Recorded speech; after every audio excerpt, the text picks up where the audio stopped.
Apa itu leukemia? Penyakit leukemia adalah kanker darah akibat tubuh terlalu banyak memproduksi sel darah putih abnormal. Leukemia dapat terjadi pada orang dewasa dan anak-anak. Sel darah putih merupakan bagian dari sistem kekebalan tubuh yang diproduksi di dalam sumsum tulang. Ketika fungsi sumsum tulang terganggu, maka sel darah putih yang dihasilkan akan mengalami perubahan dan tidak lagi menjalani perannya secara efektif. Leukemia seringkali sulit terdeteksi karena gejalanya menyerupai gejala penyakit lain. Deteksi dini perlu dilakukan agar leukemia dapat cepat ditangani. Flashback sedikit mengenai sel darah. Sel darah terbagi menjadi 3, yaitu sel darah merah atau eritrosit yang berfungsi untuk menyalurkan oksigen dan sari-sari makanan dari jantung ke seluruh tubuh. Selanjutnya sel darah putih atau leukosit yang berfungsi melindungi tubuh dari benda asing yang masuk ke dalam tubuh. Dan yang terakhir ada keping darah atau trombosit yang berfungsi untuk membekukan darah ketika ada bagian tubuh yang terluka. Ciri dan gejala awal leukemia. Pada awalnya, leukemia seringkali tidak menimbulkan tanda-tanda. Gejala baru muncul ketika sel kanker sudah semakin banyak dan mulai menyerang sel tubuh. Gejala yang muncul pun bervariasi, tergantung jenis leukemia yang diderita. Namun secara umum, ciri-ciri penderita leukemia adalah demam dan menggigil, tubuh terasa lelah, dan rasa lelah tidak hilang meski telah beristirahat, berat badan turun drastis, gejala anemia, bintik merah pada kulit, mimisan, tubuh mudah memar, keringat berlebihan terutama di malam hari, mudah terkena infeksi, muncul benjolan di leher akibat pembengkakan kelenjar getah bening, perut terasa tidak nyaman akibat organ hati, dan limpa membengkak. Gejala leukemia: sakit kepala, mual dan muntah, otot hilang kendali, nyeri tulang, linglung, dan kejang.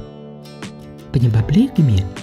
Penyakit leukemia disebabkan akibat mutasi sel darah putih di dalam tubuh sehingga tumbuh secara tidak terkendali. Belum diketahui penyebab pasti dari perubahan yang terjadi. Namun, beberapa faktor berikut ini diduga dapat meningkatkan risiko terkena leukemia. Faktor risiko yang dimaksud meliputi memiliki anggota keluarga yang pernah menderita leukemia, menderita kelainan genetika seperti Down syndrome, menderita kelainan darah seperti sindrom myelodysplasia, memiliki kebiasaan merokok, pernah menjalani pengobatan kanker dengan kemoterapi atau radioterapi, dan bekerja di lingkungan yang terpapar bahan kimia, misalnya benzena. Jenis leukemia. Leukemia dapat bersifat kronis dan akut. Pada leukemia kronis, sel kanker berkembang secara perlahan dan gejala awal yang muncul biasanya tergolong sangat ringan. Sementara pada leukemia akut, perkembangan sel kanker yang terjadi sangat cepat dan gejala yang muncul dapat memburuk dalam waktu yang singkat. Leukemia akut lebih berbahaya dibandingkan leukemia kronis. Berdasarkan jenis sel darah putih yang terlibat, leukemia terbagi menjadi 4 jenis, yaitu leukemia limfoblastik akut. Leukemia limfoblastik akut terjadi ketika sumsum tulang terlalu banyak memproduksi sel darah putih, jenis limfosit, yang belum matang atau limfoblas. Leukemia limfostik kronis. Leukemia limfostik kronis terjadi ketika sumsum tulang terlalu banyak memproduksi limfosit yang tidak normal dan secara perlahan menyebabkan kanker. Leukemia myeloblastik akut. Leukemia myeloblastik akut terjadi ketika sumsum tulang terlalu banyak memproduksi sel myeloid yang tidak matang atau myeloblas.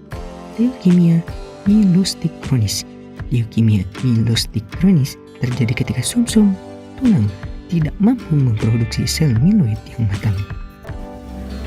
Diagnosis leukemia. Dokter akan menanyakan gejala yang dialami penderita dan melakukan pemeriksaan fisik. Melalui pemeriksaan fisik, dokter dapat mendeteksi tanda-tanda leukemia yang muncul, seperti memar pada kulit pucat akibat anemia, serta pembekakan kelenjar getah bening, hati, dan limpa.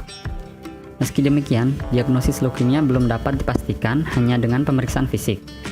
Karena itu, dokter akan melakukan pemeriksaan lanjutan untuk memastikan diagnosis dan jenis leukemia yang dialami penderita. Jenis pemeriksaan yang dilakukan adalah: pertama, tes darah, yang kedua ada aspirasi tulang belakang, yang ketiga tes pemindaian, misalnya USG, CT scan, dan MRI. Yang keempat ada lumbal fungsi, yang kelima ada tes fungsi hati, dan yang terakhir ada biopsi limpa. Tes darah adalah tes hitung darah lengkap dilakukan untuk mengetahui jumlah sel darah merah, sel darah putih, dan trombosit. Dokter dapat menduga penderita mengalami leukemia jika jumlah sel darah merah atau trombosit rendah dan bentuk sel darah tidak normal. Aspirasi tulang belakang. Prosedur aspirasi sumsum tulang belakang dilakukan melalui pengambilan sampel jaringan sumsum tulang belakang dari tulang pinggul dengan menggunakan jarum panjang dan tipis. Sampel ini kemudian diperiksa di laboratorium untuk mendeteksi sel-sel kanker. Pengobatan leukemia. Dokter spesialis hematologi onkologi akan menentukan jenis pengobatan yang dilakukan berdasarkan jenis leukemia dan kondisi pasien secara keseluruhan. Berikut ini ada beberapa metode pengobatan untuk mengatasi leukemia. Yang pertama ada kemoterapi, yaitu metode pengobatan dengan menggunakan obat-obatan untuk membunuh sel kanker. Obat dapat berbentuk tablet minum atau suntik infus. Yang kedua ada terapi imun, yaitu pemberian obat-obatan untuk meningkatkan sistem kekebalan tubuh dan membantu tubuh melawan sel kanker. Jenis obat yang digunakan misalnya interferon. Yang ketiga ada radioterapi, yaitu metode pengobatan untuk menghancurkan dan menghentikan pertumbuhan sel kanker dengan menggunakan sinar radiasi berkekuatan tinggi.